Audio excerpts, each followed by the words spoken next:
more. I value my ability to make money, blah, blah, blah. I value those things more. I want to learn more things, like hanging out with you guys and say, Brandon, blah, blah, blah. Yeah. Learning, I value those things more. I want to get into firearms. I want to get into like learning how to do that. I want to build things. I want to create things. I want to make a channel. Blah, blah. Like those are higher up on the tier than becoming a pro fighter. Yeah. So if like, I was like, all right, Evander, now tomorrow, knock on wood, right? Your leg's chopped off. You're never going to be able to fight again. Well, that's this not would gonna really suck. Yeah. This would really suck if I valued being a pro MMA fighter. You know what I mean? Yeah. Yeah. So some menu has to change. Yeah. And I could never help you do that. Right. Yeah. That I mean, I definitely value other things. I value, art. I value, learning as well. And I always think that's a sacrifice when you decide to fight. You can damage yourself very bad. You can damage your brain, you can damage your body. And, I enjoy walking in the park, and going to take a fight can ruin that forever, or not even forever, but for a long period of time. So it's definitely something I think about. And I just find myself in a situation where, like, if I don't do everything that I'm passionate about or try to, then I'm missing out. It's a weird thing for me. Well, so check this out, right? Yeah. So there's this famous economic guy, it's Thomas Sowell. You're gonna hear me reference this guy a lot. Oh, okay. So like you can't have everything, right? Right. And something that he says is like, there's no such thing as better, and sometimes there is, but there's not really like, oh, this is better than this. Clearly, there's only trade-offs. Yeah. You know what I mean? So if you want the maximum of, say, like going pro, fighting, or whatever, you will have trade-offs. It will be your time. It will be your health. It will be how much you can spend in doing art. Hanging out with your wife, etc. So on. It's like the trade-off. Like I've been in the gym, like the garage gym that I made before the quarantine, so much, hours on hours, and I'm like, holy shit, this is gonna be here. Maybe, just maybe, I can put a little bit of time into Something my else. own creativity. Yeah. So I was like, oh, I'll never know. I used to not have a garage gym. I had to build it or whatever. Yeah. And my time was limited, so I built it. That way I could free up time. And I was like, then I could never get out of there. And I'm like, wait, this place is gonna be here. And then after I was like, my body was locking up, and it was like, you're pushing yourself too hard. You don't have to do this. Yeah. Like you're getting let out because like you're just putting yourself into the whole time. I was like, oh, that means I got time to do some other stuff. Now I got this little spaghetti, this little thing over here. And now I'm in the long limbo of whether or not I should use my identity to make content, or should I just keep different separate things? You know what I mean? So are you creating a YouTube?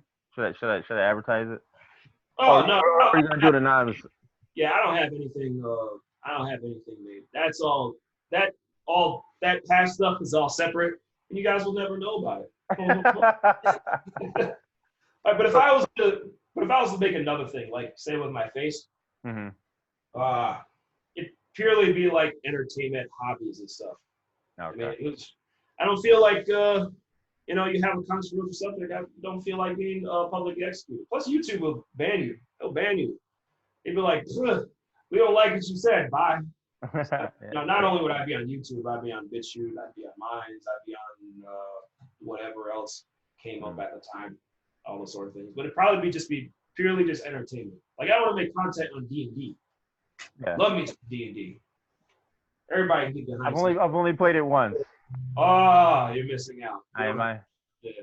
It was a 3-hour session, and everybody was high, but besides me. So it made it besides me. So it was very awkward. But someone I worked with, hey, want to play D&D? I was like, okay, sure, I'll come hang out with you guys. And they were all completely high. I was like, all right, cool. And then, but it was interesting that you kind of create a story and stuff. But oh yeah, story off the fly, love it. We don't have to get into it. Just, yeah, you want to join me sometime? Let me know. All right. How did you play? Did you play over the internet or did you play it in person? Oh, we used to play in person, and then because of quarantine and whatnot, Yeah. uh, yeah, we play over Roll 20. It's a little website that you can use. And it has like a little map and your little avatar Oh. there moving around, and everything else there is the same. Oh. Oh. Wow. That's cool. Well, man, let me know. I would be interested. Oh yeah, yeah.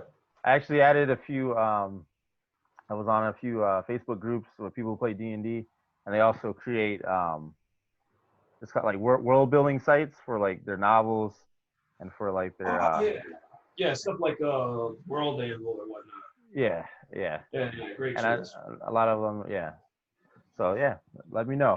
You don't have to get too far deep into it. It's just high for anybody watching. It's just technical stuff to organize all your thoughts, so you don't have to like work with a large notebook of paper. Yeah. Yeah. What book was that? What book was that? This right here. Yeah. It's just a notebook. Like whenever I'm talking to somebody, Oh, okay. yeah. Just write stuff down in case you need to come back to something. You know, catch your thought, keep on subject or whatnot. That is good. Good advice. My mind has been all over the place, and I definitely, after we'll talk, I'll probably write something later on. I can't do it when I'm talking. My brain won't let me do it. But afterwards, I usually think about like, interesting. Let me write that down. That key point. Okay, all right. Yeah. So, what else? Oh, so you said you're slowing down with the weight training then, or you're still doing a base routine? Yeah. I'm still doing a basic routine. Right now, I'm working on. There's this body. I'm following this bodybuilder's like diet plans, like low calorie, high density foods to keep you full. I'm experimenting around with that.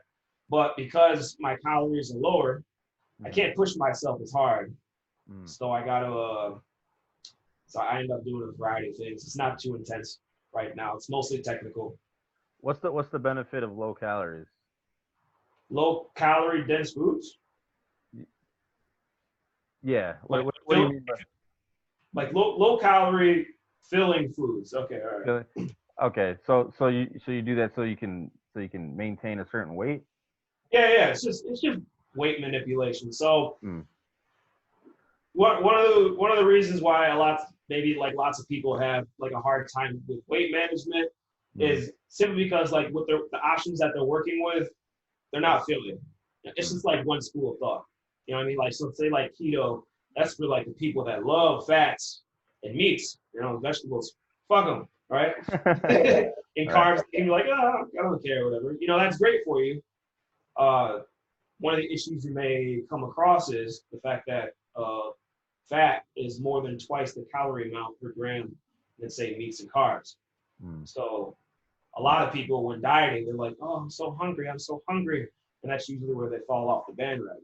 Right. Okay. But me right now, I'm eating egg white French toast, these like low carb wraps, with spinach, mustard, hot sauce, chicken breast. For some reason, that does it for me. Yeah. Popcorn and a bunch of other stuff. It's like low calorie stuff. I'm like, I walk around like this, and I'm like, how am I still losing weight? I'm like, does it taste as good as the full sugar, full egg, full syrup French toast? No, it doesn't. But it's close enough, damn it. Yeah. Close enough. Yeah. I diet has never been something I really like focused on because being vegetarian, I don't eat because of pleasure usually anyway. Now that my wife cooks, which she's made me gain too much weight. Right now I'm at my heaviest. I weigh about 210 right now. I've never weighed that much. And now she's about to throw something at me. It's because the food is good. That's all. It is. It is very good. But I never really counted calories. But I definitely know when to portion stuff so that I can lose weight. I have lost a little bit. But I definitely probably the way you research things is probably good because not every diet's gonna work for everybody either. So. Right. Yeah. It's purely because emotionally, as long as I'm full, I'm happy. Yeah. I'm never thinking about what I tasted earlier. I just want to be full. That's all I want. That makes sense. Yeah. That makes sense. Um, so yeah, what else?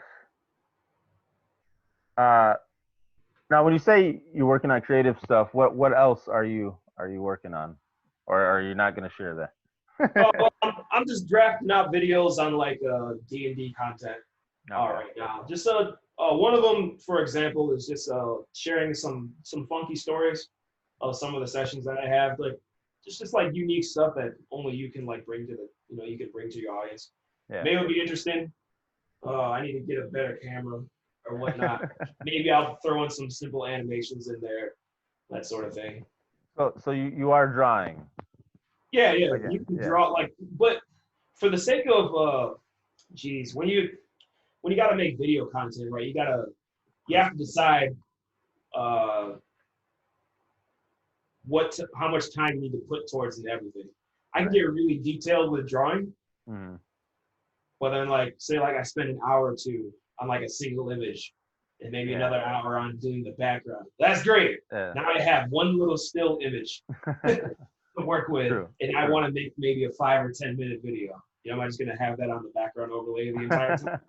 Probably not. Right. But making reusable images, that's definitely worth your time. So say like you make an avatar doing some sort of reaction, and then you make another one, the same one, slightly modify it, and keep reusing those things over and over again. That's a great use of your time, especially when it comes to video content. Right. Yeah. Because I've seen your artwork and you're very talented, and that's why like it'd be Just so custom cool. dudes, people. That's it. That's all I can draw. You can only draw what? I can't do hair. I can't do clothes. Just muscly dudes in shorts. In art class, people always give me an eye. It's like, Okay. something's going on here. Like, no, just bodybuilding enthusiasts. I'm pretty sure if you can draw one thing, in my opinion, you can probably draw anything. Especially if you draw one thing really good. Yeah. That's definitely true. I mean, if you put some more effort into it, you'll eventually get better. Yeah. But I don't want to get better.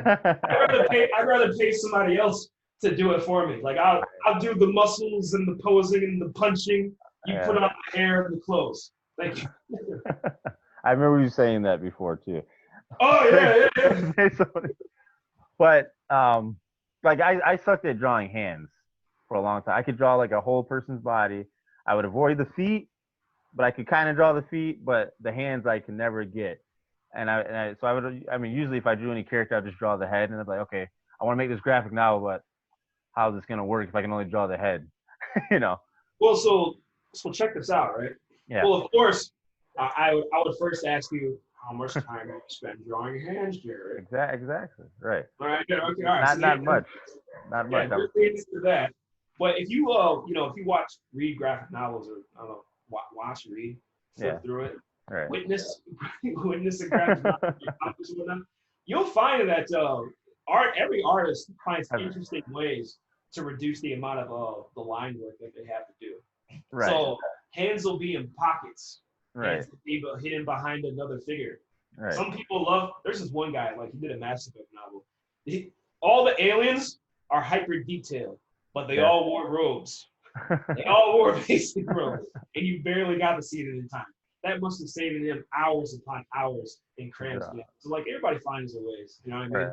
Hiding feet, hiding hands, that sort of thing. Yeah.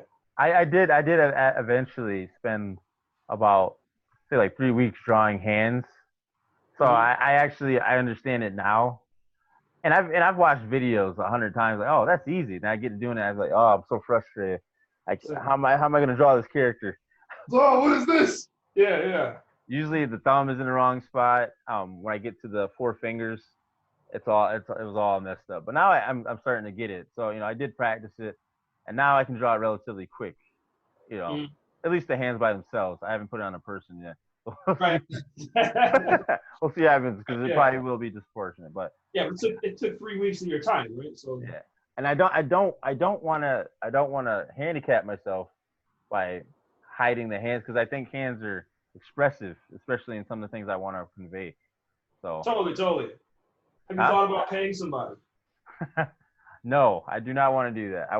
I told you, man, I like the suffering, man. I got to do it myself. I got to do it.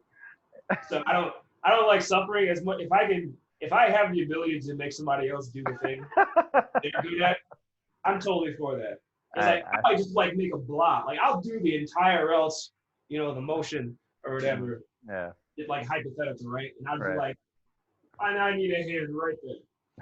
Thank you. Oh sure. Here's $50. Thank you. Like Malcolm, who has the manga he's doing. He pays someone to do the artwork.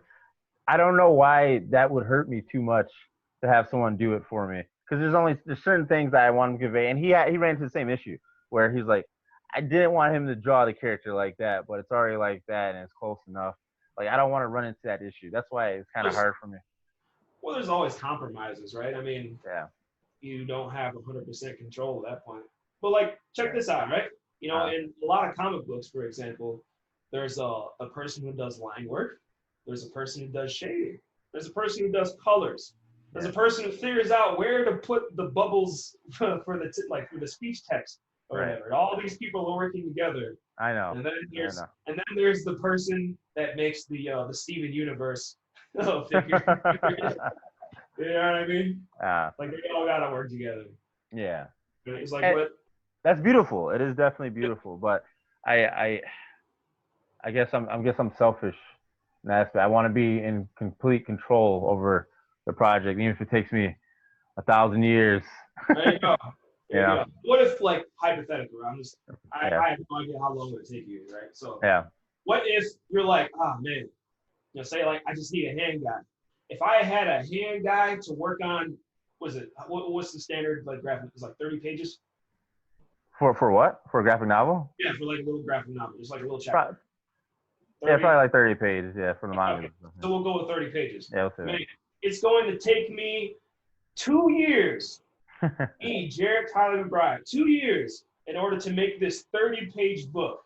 But if I have this other person do these hands, not exactly the way I want it, but do these hands, it'll take me 1 year. In order to, no, it's not going to take you 2 years. It's not going to take you 1 year. It's going to take you a couple months, but maybe a month if you're good. 2. Yeah, 3. Just to do the hands. Yeah. Yeah, it's like at that point, it was like, okay, just let him do the hands, man. Like with Malcolm, were you going to draw it? Right.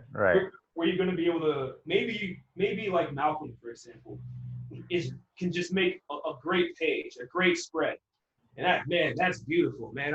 I love that spread. I worship that spread, but that's 1 or 2 pages, and we needed you to get this out in like 1 or 2 months. All right. You know what I mean? So you gotta compromise. I definitely. It's something I will eventually cave to do. I've been working on a few ideas for a while, and I always run into the drawing issue. It's taking too long. It's okay. Do you do your own plumbing? I do not. So. Somebody, I'm gonna guess somebody else does it, right? Yeah. Okay. There you go. We do this all the time. But it's not my baby. I don't want to pay someone to poop for me though. Do you pay? It's my baby. If you had just, people at home too, right? If you had a baby, do you take care of all the shots? No. Okay. No, you defer that on to somebody else, right? Okay. All right. I see your point. Yeah. I see your point. I can do this all day. I know. Yeah. That's why it's good. It's good talking to you because you definitely see things in different angles, and that's important. Me, I have a hard time with that sometimes. I'm kind of tunnel vision in certain areas. So perspectives. Oh, I can bring up perspective another time, especially if you want to talk about something without the camera. Okay. All right. Sounds good. Premium content. There you go. Premium content. You hide away subject matter. Maybe on a Patreon we can talk about that. Yeah, that's the hidden stuff. This spicy stuff is only for fans. This is free for you plebs. Yeah. Sounds good. Now I'm trying to think what else I got. What else should people know about you? What else would you like people to know? I don't know, man. That's a hard question. The amount they know about me, there's more information they have to mess with me. Oh, that's a tough one. All right, so let's put it like that. All right, what are you worried about? Oh, are you saying you had one? I got something. So a lot of the times when I'm talking with when I'm talking with people, I got to bring up this little like triangle of values or whatever. Okay. So Yes, I'm about to draw that thing right now. So there, a lot of times when we're talking, especially Jared and I and other people, I keep coming back to this thing called these values that work at the expense of others. And if you can figure out where you line up on this little triangle of values or whatever, you can kind of figure out more or less where people stand on a lot of things. And that's usually where they derive their perspective. You know, if you see somebody who's like, oh, I can't believe you would say that, blah, blah, blah. And then you take a look, it's like, oh, I value this more so than this. It's like, oh, okay, that's totally understandable. And it makes it a lot easier to work with other people. Totally vague way of explaining it. But anyway, so there's three competing values that all come at the expense of the other. So there's like the value of equality, there's the value of freedom, and there's the value of stability. Right. And as much as people don't like it, if you have more of one of these things, you have less of the other two. And then you figure out where on this triangle, you fit. And it's a great way to see where other people are coming from. Yeah. So, I remember you got really mad at me because I said one of them don't exist really, but. Wait, what you doing don't exist? Yeah. What's it? It's a conflict of values, Yeah, I know. Maybe it doesn't exist for me, in my mind, my perspective. So maybe that's why. Yeah. So we come into a clash of values. It's like, it's like, oh wow, it's weird how you can think of it that way. And I'm like, well, it's really just a different values. It's a lot more easy to understand. So can you see this right here? Boom, little triangle. Yes, equality, freedom, stability. Yeah. So I spent when I'm talking, the more that I talk with Jared, and if you guys see me or whatnot, you're gonna see that I tend to value freedom more so than I care about equality and stability. Doesn't mean they're not there. It's going to be obvious. It's like, well, if I got to choose between these two or whatever, I'm going to choose this one because it's the most important to me. And you'll find that it happens a lot. I always got to point that out. When someone says, how could you ever say that? And it's like, well, this is what I value freedom over these other things. Okay. Myself. So that makes sense. So, all right. So, okay. Let's see how to put this. So just to make it clear, could you define freedom and then define stability and equality? So because some people see them differently.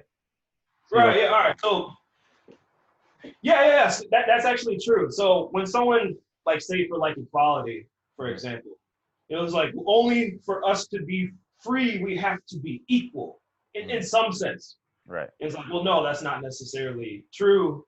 Say so say someone has wings and someone doesn't have wings. How do you make the person who doesn't have wings equal to the person who has wings? Right. You put some weights on them, right?